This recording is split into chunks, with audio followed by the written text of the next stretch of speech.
Alrighty, you know what time it is, I know what time it is. It is time for another segment of this Let's Play. This time we're going to be doing Chapter 6. Not Chapter 7, not Chapter 5, not Chapter 5.5, but instead Chapter 6, Blood of Pride. If you may recall from last chapter, we were traveling our silly little butts over to Arafin.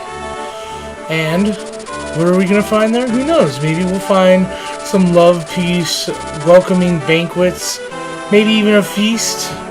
Or maybe we'll find conflict because this is a story full of it. Full of what? Full of conflict. Anyway, I'm feeling ready for this chapter. We're going to be getting some more units, surprisingly. I know, it's like a back-to-back revolving door of units that we're recruiting today. And it just never stops. Meanwhile, if you also recall, Lundgren had some motherfuckers on his way to Arafin who were going to stop us. So mayhaps our... God damn it, mayhaps. So maybe our trip to Arafin may not be quite as relieving as we'd like. We'll see. We'll see. Certainly with a chapter with the word blood in it, I can only expect great things. Also, I love this music. So here we are in the gigantic, sprawling Arafin. No relation to Bulgar. Please ignore the fact that they have the same exact background. Please, I'm begging you. Busy? I mean, what's your definition of busy? Would you consider Claire's at 3 p.m. on a Sunday busy? I mean... So now... Come on. Look, there's like 3 units.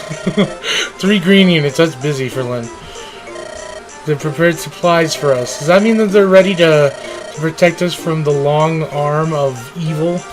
Because I'm getting the vibe we may have something going on. That's something to take note of. Kaelin and Arafin have been partners for many years. Let's not get into the diagnostics of what many would mean here.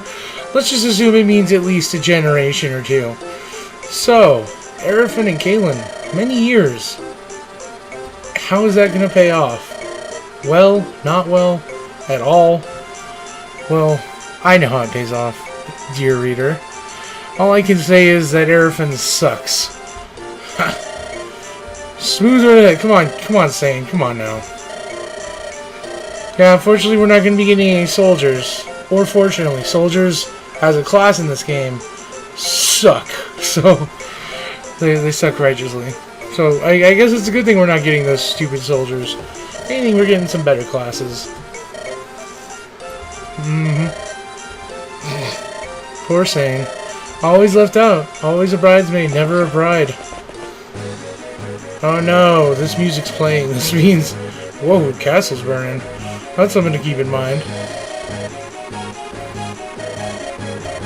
Smoke from the castle. How do you know they just started like heating it up because it's a cold day?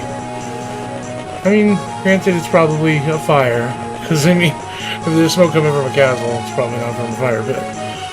Hey, look, it's this guy. This is totally a specific character we're going to be getting used to. I just can't get over how much of a V his eyebrows make. It almost looks impractical. No questions. Prepare yourself. Blah, blah, blah, blah, blah. So this guy's going to kill us. Unfortunately, we won't survive. Oh, wait. What's going on here? Whoa! Horse guy is helping us. Holy moly, Stromboli. It's a nice little CG, too. So yeah, the assassin's just gonna die, and we're just gonna be like, hey, what's going on? What the? And there we go. Here's a new unit we're getting. Look at that stylish design he has. And the green hair. I'm for it. He sure fucking did. So yeah, this is going to be a unit. Too bad we're not using him, but he's pretty good. At least for Lin mode. He gets kind of debatably harder to use later in the game, but I still like him. I think he's a swell lad.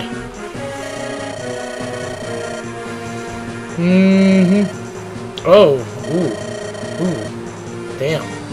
So, someone defending someone from Sacaen, perchance. Okay, I really need to stop using these, hypothetical words that are like mayhaps and perchance. I need to go like get electric shock therapy to fix this. I'm ending this segment right here just to do that. Anyway, so this guy may in fact be from Sacaen. He's talking about the lore code.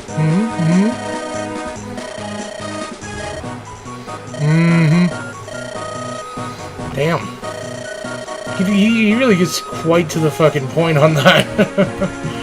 He doesn't waste any fucking time. Oh no, the Marquis. The Marquis is so important in this game. Granted, Marquises are... Later Marquises will be important. This one just ends up being kind of an asshole.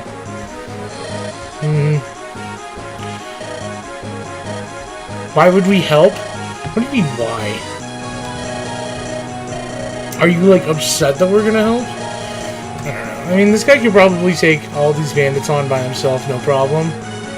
But that's no fun. That's not what this game's about. This game isn't about watching horseback riders shoot people down. Granted, that would be kind of a cool concept. Maybe like a light rail, grind, like shooter type game where it's like, ooh, you're on horseback. Anyway, that's not what this game is.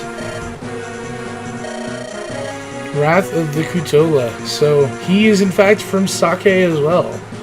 And he may be one of the few remaining Sacaen,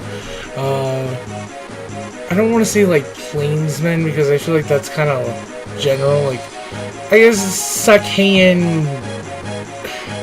There's a word I can't think of to describe it. Like, not like offlings, like not offspring either.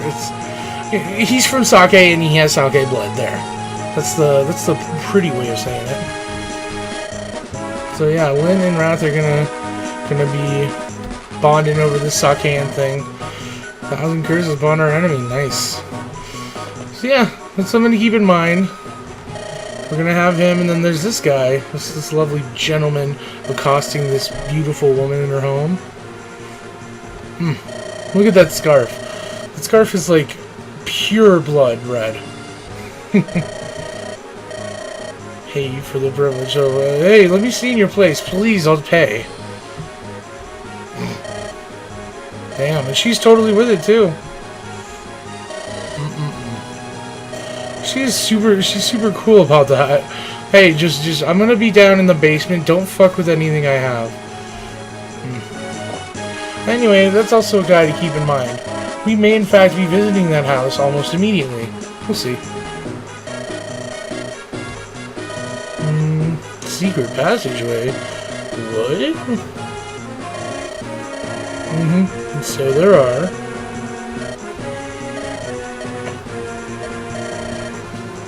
To be honest, this chapter is not actually difficult at all. Anything, I would say this is probably like the easiest chapter in Linmo. Actually, no, maybe Urks was easier. Yeah, I guess by default Urks was easier, but this is still going to be a relatively brisk chapter. Even though all this build-up kind of makes it look like it's going to be very difficult, or at least have a lot of conflict. It really is not. So reach the 3 triggers. This is like literally the only time in this game where triggers come up to this extent. So get used to this concept while it lasts. What shall we do? Let's go hide. Let's just go to this red house up to the north. Trust me.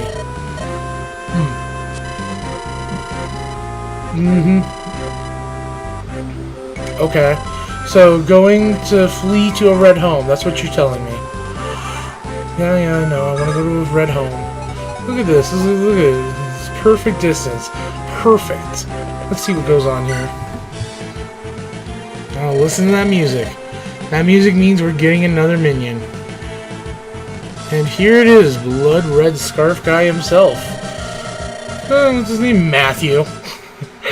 He always looks like he looks like a different name kind of guy. Like, I don't know. Matthew's just such a casual, normie name.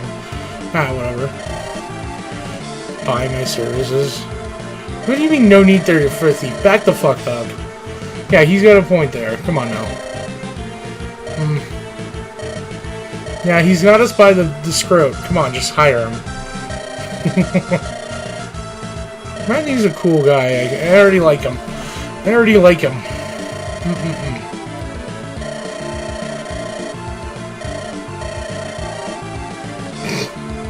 He has a sense of humor about him.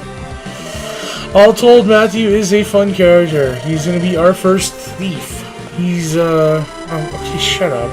Okay, so, thieves are unique in this series in that, well, I wouldn't say unique in this series so much as, like, unique in this game, that they're gonna be able to open up doors and steal from other units, and even open up treasure chests. And those are things that most other units can't do without having a key. Well, in fact, when I say most other units, I mean literally any other unit cannot do without using either a key or an item. So, Matthew here is going to be pretty unique in that sense. And unfortunately, we're obligated to use him. I can't even view his stats right now. Dear me. Anyway, we're right by a door. See that it says door. We're pointing right at the door button. Are you ready to door? I'm gonna hit door. Let's do it. Door. Oh boy. So not only did we open the door, we created a new area. Like, look at that. The area didn't exist until we opened that door. That's something to keep in mind. When doors are locked and you can't get into areas, you're not even going to be able to see what is in there, or who is in there, for that matter. So you'll see that come into play a little bit later in this chapter as well. So anyway, there's a blue tile in there. Perhaps, maybe, just maybe, that is the trigger that Rath was talking about. Let's get Rath on this one. Let's get him to get to the bottom of this. Detective Rath's on the case. Oh, before I forget though, so this is Matthew's stats. Very not good from the looks of it, right? Well, you'd be partially correct and partially incorrect. Having that much speed this early on is very helpful. It guarantees he's going to be pretty much double attacking anything he comes across, and it means that his avoid is going to be a lot better than the average unit.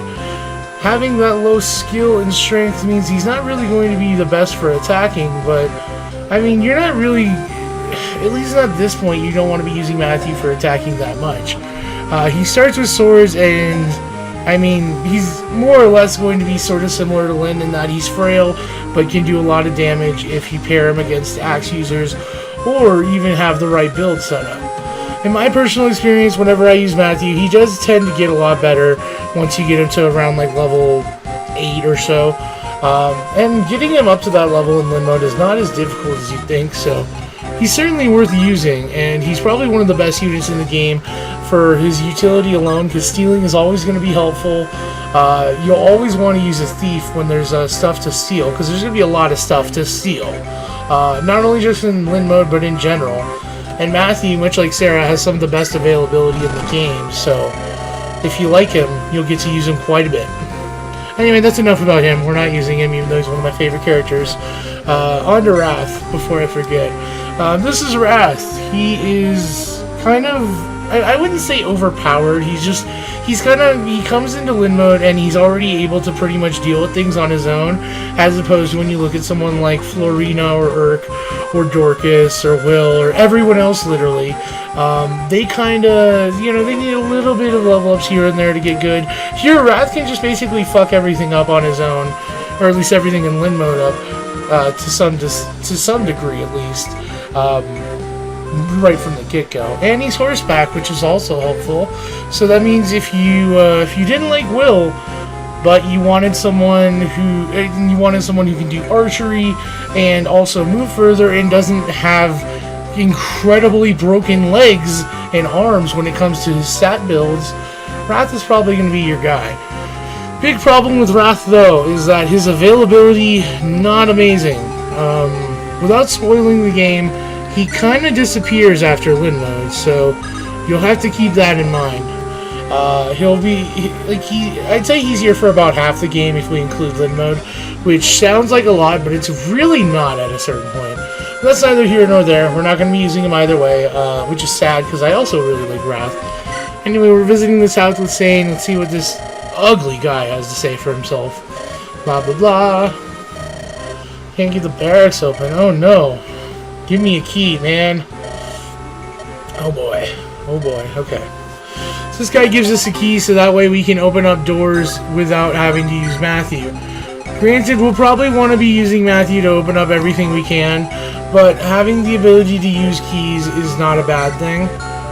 Certainly not in light of the fact that he would save us some time. So, what are you doing to this guy? I really need to get Saint's Iron Lance on you. Okay, here's what we'll do. Also, if you can hear this, it's kind of difficult to tell, but if you actually listen to the animation, Urk's like when he like moves back and forth to cast fire, you could actually hear his boots making a sound. Depending on the area that we're in, that'll actually happen. It took me forever to like figure out what that sound was when I was first playing the game. It's kind of neat. It's a little neat attention to detail. I actually do not feel like attacking this guy with Kent whatsoever, because Kent is already doing really well. I almost would rather just have someone from our group take a hit. Let's have Kent be here. I'll just bait out that guy. Okay. And Florina can kill this guy, and then that guy's probably the one that we're leaving alive is almost assuredly not going to be doing anything of relevance or interest to scare me, so... And if he does, we have Sarah. So yeah. Oh no! Actually, that's actually... Having a crit chance this early on is a little unnerving, but whatever. So it could have been worse. So I'm probably gonna... Okay. I guess I'll tell you later.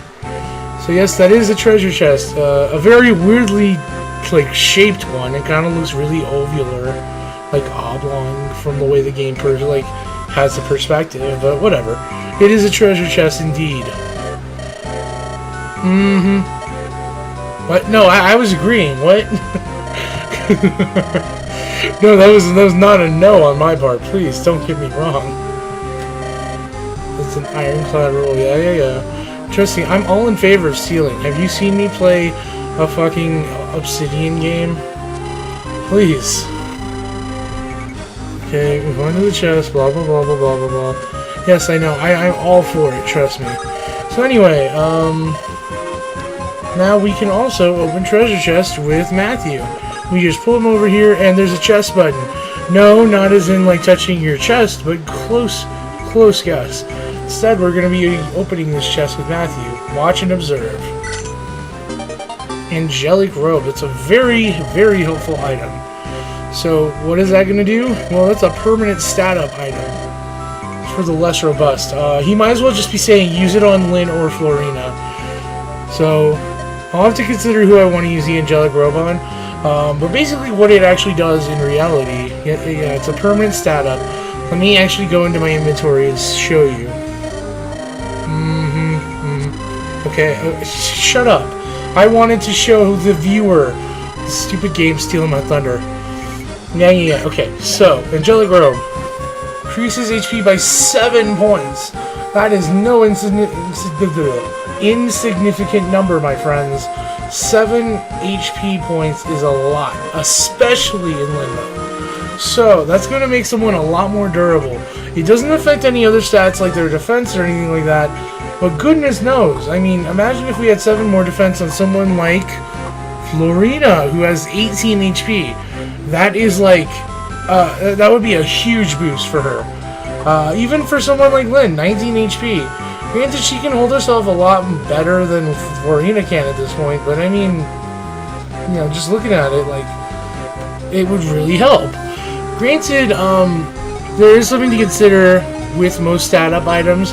I try to avoid using them instantly because, well, you never know when you're going to get a really bad unit for someone and you need to increase a really important stat like HP or accuracy or literally anything. You never know. So, generally speaking, I try to avoid using them early on, but with win mode, you're only going to be having this inventory for, I think it's until like chapter 11 or 10. So, any items you do not choose to use by this point, nice, another critical. So, let's say we don't use the Angelic Robe whatsoever in this game, or in Lin mode rather. By the time we hit a certain chapter, it's just going to be gone, and we'll never get to use it. So, it's better at this point to use it on someone in Lin mode and then just make our bed that way than having to hold on to it forever and never use it. And then once we get to the actual rest of the game, I'm probably going to be holding on to things forever and never using them. But, yeah. So anyway, this chapter Should not be taking as long as it is, but I'm wasting my time going off at the mouth. For shits and giggles, let's see what these guys have to say. Just because I'm feeling very time wasty right now. What do you know? He just named all the weapon types in the game. Yeah, so here this guy's letting us know about weapon levels. I've already mentioned them in brief detail, but the more you use a weapon, the better you get with it, which makes perfect sense to me. That's not only sarcasm, but it wasn't. So yeah, the better you are with something is determined... Grammar's not my friend today. You get better with something the more you use it. There. Ta-da. Since Rath is not going to be doing anything significant, I'll have him visit some of the houses just for shits and giggles. Okay, now I want this guy to attack Dork. Fine, I'll have this guy attack Dorcas attack this guy. Okay, let's do this. Look at that beautiful 100% accuracy double attacking. Granted, it's not by Dorcas's merit at all. It's because soldiers have always the worst stats in the game. Soldiers being literally that enemy type. The guys with red armor and spears. They always have terrible, terrible stats. That's why I wanted to kill Dorcas. Okay. Oh well, Dorcas is doing enough of a utility as our primary axe user. So I cannot complain about that. Who did I give the key to? Sacaen? Yeah, I'm pretty sure it was Sacaen. So we'll have that, and then I'll have these guys run up here actually. Because I just realized the only other character or enemy in that room is going to be another soldier, and I just do not give a flying fuck about soldiers. Can you reach them? Yeah, you can. Well, let's not worry about that then. Alright, so... gonna be doing this, and oh no, it's an enemy! Oh wait, I don't care. And then Dorcas, my pal, is going to be fucking your day up. Boom. Oh no. Babu! Yeah, axe users are always really satisfying to do well with. It's such a shame that axe users are kind of difficult to come by in this game. Specifically this game, like, because in most other Fire Emblem games you do tend to get axe users fairly early on, but Dorcas is going to be like our only axe user for a good while, which is kind of a shame. Marquis of Arafin hatred. Oh no, the Marquis of Arafin. Isn't that the guy that we're saving who's also employed Rath? Weird, huh? We'll find out more about that. Nomads are barred entrance from the city. Oh wow. Someone was not like Rath. Oh, that's why. Man, a looker like Marquis Arafin. Can't imagine. Can't imagine why anyone would go for a dirty Sacaen over Marquis Arafin. Arafin is such a looker. Granted, you haven't seen a picture of him, so you don't know how sarcastic I'm being. But knowing me, you should know exactly how sarcastic I'm being. Anyway, I'm taking way longer than we need to, but I'm probably just gonna have Dorcas kill this guy because I want Dorcas to be getting some experience now because he's probably our least reliable unit, sadly. I don't know why I was going down there when I meant to have him here. Actually, first things first. I'm really taking forever with this, but please forgive me.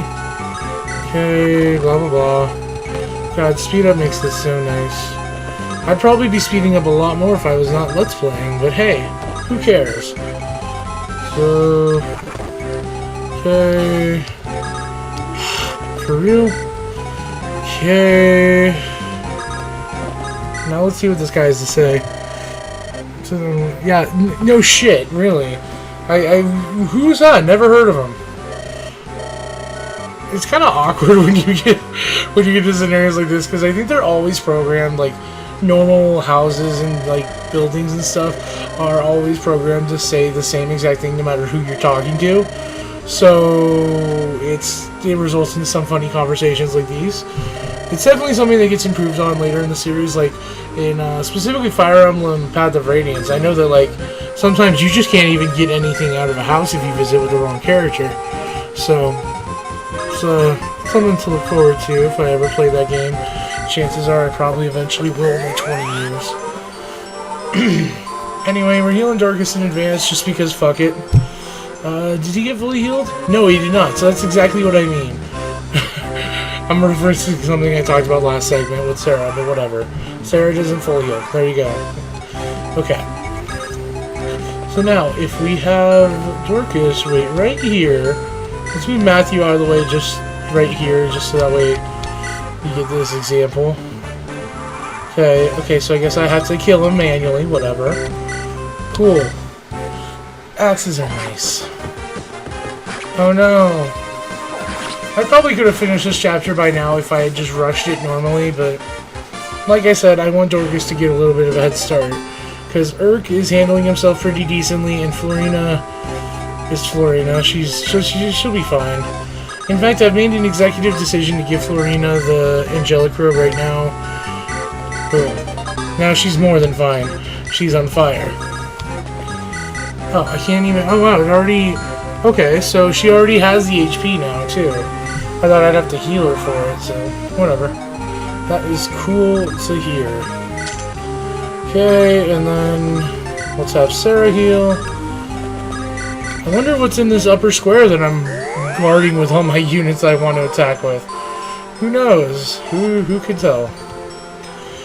Okay, let's get Urk over here. Urk is level 3, I want to say? Yeah, level 3. You're level 5, you're level 4. Actually, Florina's level 4? Okay. Oh, before I forget, I should get... God damn it. I am sorry for being this way. I forgot to transfer the lance. Oh well. I should probably cut this part out, but I'm not going to. Why? Because I'm insufferable. At this, it's an Armor Slayer, which is a very good weapon for this part of the game. And Matthew's going to tell us about how good it is. So Armor Slayers are going to be useful against Knights in Armor. You know what a Knight in Armor is? It's a big guy with a lot of armor who we're not going to be doing too much damage to. Consequently, the boss, I've heard, may be a mage in this chapter. So I don't know why they're giving us the Armor Slayer now. Weird pacing, I'd say, but something to keep in mind. Yeah, shut up. Anyway. So, trade, please. Iron Lance. I don't know why I was like, hey, does she want the Iron Sword? No. Okay, get Florina over there. All said and done, you cannot blame me for this. Nothing I've done in this playthrough has been my fault. Okay, one last move. Do this. Do this. There. Okay, big surprise of the day. Oh my god. Hey, that boss doesn't look like a mage. Why, that's a knight. Oh my goodness. Oh no. Well, dagnabbit, I don't have the Armor Slayer. How am I going to dethrone this knight? Well, I guess we'll just have to bend over, grab our knees, and just, yeah, this is how we do it. Yeah. So knights are going to be your defensive units. We're not getting one for a very long while. Wow, Urkin is critical, damn. I was going to say, like, we're not going to kill him, but I guess... So that's probably a good illustration as any, that knights are very weak to magic most of the time, because they tend to have good physical defense, but then nothing to show for magical resistance, which really is convenient for Guardians. So, actually no, I'll do that. So yeah, this is the end of the chapter. I could have gotten here like 20 minutes ago, but I enjoy making my segments take 30 minutes each, just because I'm into inflation. Alrighty, and there we go. So that's the last bandit, last enemy, and could have done with another level up for Florina, but at the same time, who cares? So we don't need to use Lynn to get that area. The red marker just means that it's the final thing. So if we wait with Kent, this must be the last trigger. Blah, blah, blah, blah, blah. Yep. And so here's the hidden passageway into Castle Aerothen. So here we are to save the day. Look at that, it's Marquis Aerothen. Move over, Nick Nolte from 1993. Looks like you've got some competition. Oh man, Marquis Aerothen, please. Don't even tempt me with your beautiful looks. Who are you? Oh, I'm a filthy Sacaen, that's who. Yeah.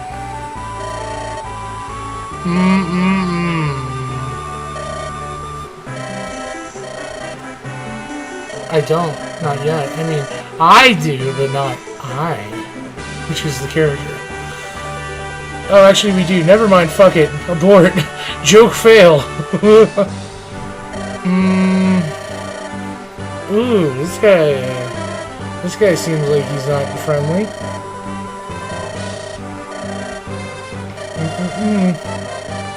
Damn. That's a little harsh.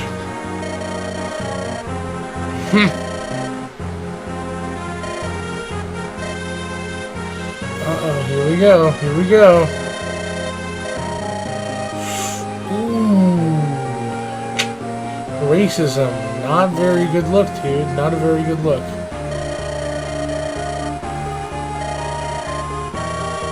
Nomadic mongrel.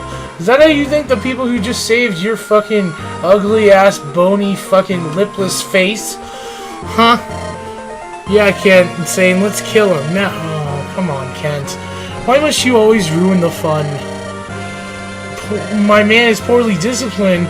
Just because I don't use him don't mean shit. He'd stab you and I would approve.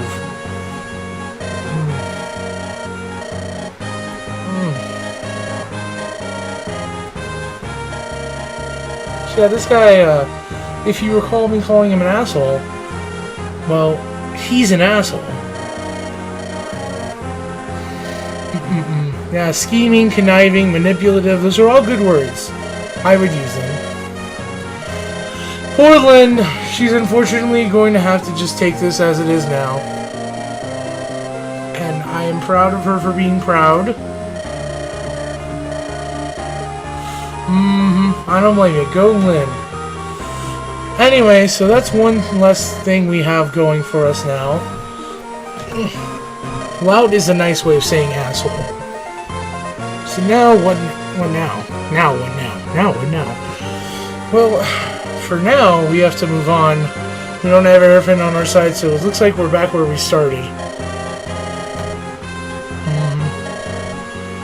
Failed to take your face. What, did you know he was a vicious racist and you're just like, she'll be cool with it? Or you know, I know what Kent is trying to say, but he's very bad at wording his statements. Man, Kent, why am I using you? You and your fucking Doritos hair. Alrighty, well, at least we get to say goodbye to Rath, one of the coolest units in this game. It's a shame he's stuck with Marquis Aerofin. I mean, what can you do? Sometimes your boss is an asshole, but he pays well. Hey, speaking of Rath, what's going on? Oh no, is he gonna confront Marquis Aerofin? Oh, he's not really a racist. He has a Sacaen friend. All lives matter, but I got black friends.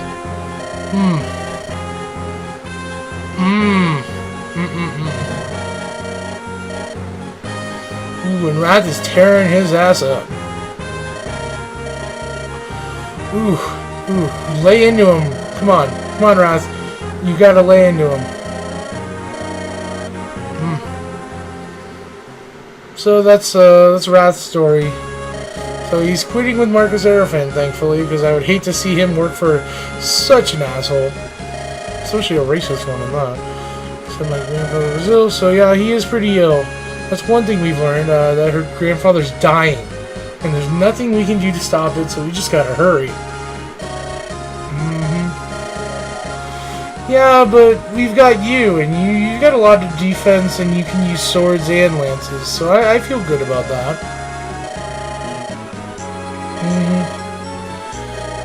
Yeah, thanks, Sacaen, I guess, whatever. Yes? Oh, no problem, that's why I'm here. I'm here to tell you who to point your sword at. Yeah. That's a good way to look at things. And so, wait, there's more? And there's Rath. Good old buddy Rath. Now, could you have seen that he's going to be leaving the Marquis and joining our team? Could you have seen that coming without me very heavily spoiling it at the beginning of this chapter? Because, well, that's what he does. And it's a big surprise to everyone involved. So yeah, Rath's going to be joining our team. He's going to join Powers with us because he's cool, he's powerful, and more importantly, he's got green hair, which I respect.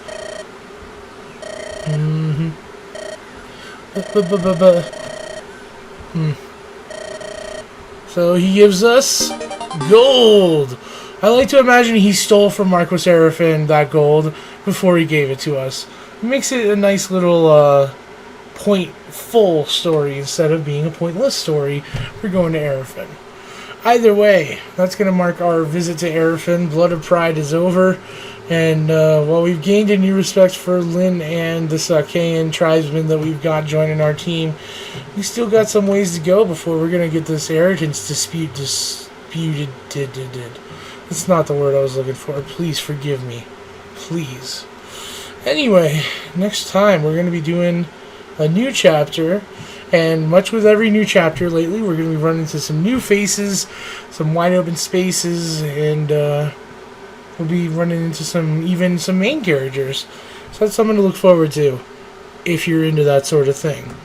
Either way, I've been rambling on for a bit too long now, so that's going to be it for this chapter. I'm saving, and I will see you guys eventually, maybe even next time.